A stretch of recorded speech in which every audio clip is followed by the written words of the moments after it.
அனைத்து சமுதாய மக்களும் நாம் ஒருங்கிணைத்து போராட வேண்டிய சூழ்நிலைக்கு தள்ளப்பட்டிருக்கிறோம். இன்றைக்கு தீரன் சின்னமலையோடு இணைந்து போரிட்டவர் மாவீரன் பொல்லான் மாதாரி. அவருடைய சிறப்பு வீர வரலாற்றை மறைத்து விட்டார்கள். ஆனால் அவருடைய வரலாறு மறைக்கப்பட்டதை கண்டித்து நாங்கள் தொடர்ச்சியாக போராட்டங்கள் நடத்தி சென்னை உயர்நீதிமன்றம் சென்று இன்றைக்கு தமிழக அரசு அவர்களுக்கு ஏறத்தாழ 4 கோடி ரூபாயிலே மணிமண்டபம் கட்டப்போவதாக அறிவித்துள்ளார்கள். ஏன் என்று சொன்னால், ஏதோ ஒரு சமுதாயத்து தலைவருக்கு மணிமண்டபம் கட்டினால் மட்டும் சமுதாயம் முன்னேறி விடாது. அது அந்த சமூகத்திற்கு அரசாங்கம் செய்கிற ஒரு அங்கீகாரம். ஆனால் சமுதாயம் என்பது முன்னேறும் என்று சொன்னால் கல்வி வேலை வாய்ப்பிலே தன்னிறைவு பெற வேண்டும். நாம் முன்னே சொன்னது போல நிலைமுறையர்களாக நாம் மாற வேண்டும்.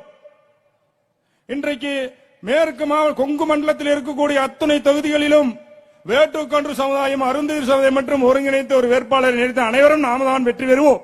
எவனும் வெற்றி பெற முடியாது. அதை நாம் சிந்தித்து பார்க்க வேண்டும். குறிப்பாக மொடக்குறிச்சி தொகுதியை எடுத்துக் கொள்ளுங்கள், இதே பெருந்துறை தொகுதியை எடுத்துக் கொள்ளுங்கள்.